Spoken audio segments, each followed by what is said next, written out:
بسم الله الرحمن الرحيم عبس وتولى أن جاءه الأعمى وما يدريك لعله يزكى أو يذكر فتنفعه الذكرى أما من استغنى فأنت له تصدى وما عليك ألا يزكى وأما من جاءك يسعى وهو يخشى فأنت عنه تلهى كلا إنها تذكرة فمن شاء ذكره في صحف مكرمة مرفوعة مطهرة بأيدي سفرة كرام بررة বিসমিল্লাহির রহমানির রহিম।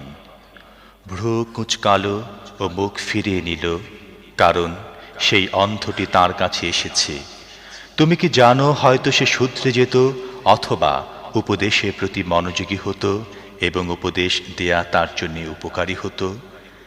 যে ব্যক্তি বেপরোয়া ভাব দেখায় তুমি তার প্রতি মনোযোগী হও, অথচ সে যদি শুধরে না যায়, তাহলে তোমার উপর এর কি দায়িত্ব আছে? আর যে নিজে তোমার কাছে দৌড়ে আসে এবং সে ভীত হচ্ছে, তার দিক থেকে তুমি মুখ ফিরিয়ে নিচ্ছ, কখনো নয়। এটি তো একটি উপদেশ, যার ইচ্ছা এটি গ্রহণ করবে। এটি এমন সব বইতে লিখিত আছে যা সম্মানিত, উন্নত মর্যাদা সম্পন্ন পবিত্র। এটি মর্যাদাবান ও পূত পবিত্র লেখকদের হাতে থাকে। قتل الإنسان ما أكفره من أي شيء خلقه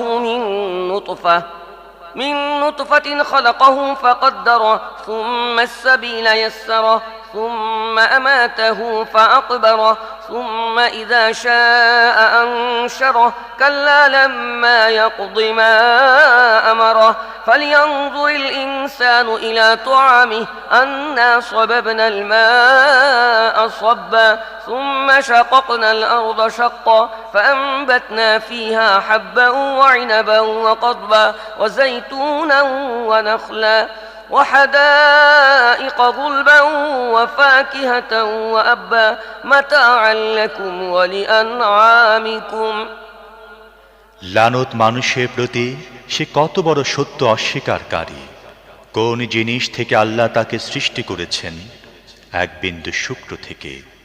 আল্লাহ তাকে সৃষ্টি করেছেন, পরে তার তকদির নির্দিষ্ট করেছেন, তারপর তার জন্য জীবনে পথ সহজ করেছেন, তারপর তাকে মৃত্যু দিয়েছেন এবং কবরে পৌঁছে দিয়েছেন। তারপর যখন তিনি চাইবেন তাকে আবার উঠিয়ে দাঁড় করিয়ে দেবেন। কখনো নয়।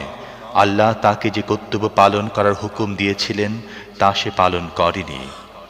মানুষ তার খাদ্যের দিকে একবার নজর দিক। আমি প্রচুর পানি ঢেলেছি, তারপর জমিনকে অদ্ভুতভাবে বিদীর্ণ করেছি। এরপর তার মধ্যে উৎপন্ন করেছি শস্য, আঙুর, শাকসবজি, জৈতুন, খেজুর, ঘন বাগান, নানা জাতের ফল ও ঘাস, তোমাদের ও তোমাদের গৃহপালিত পশুর জীবন ধারণের সামগ্রী হিসেবে।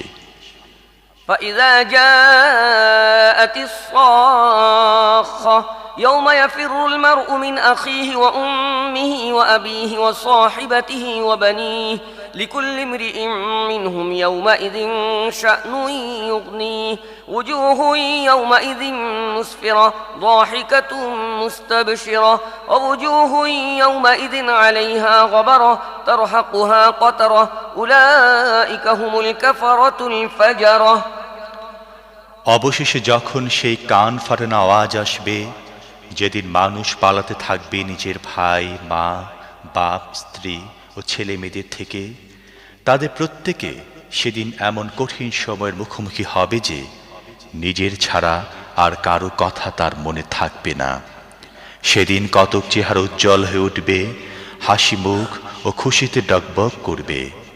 আবার কতক চেহারা হবে সেদিন ধুলিমলিন, কালি মাখা, তারাই হবে কাফের ও পাপী।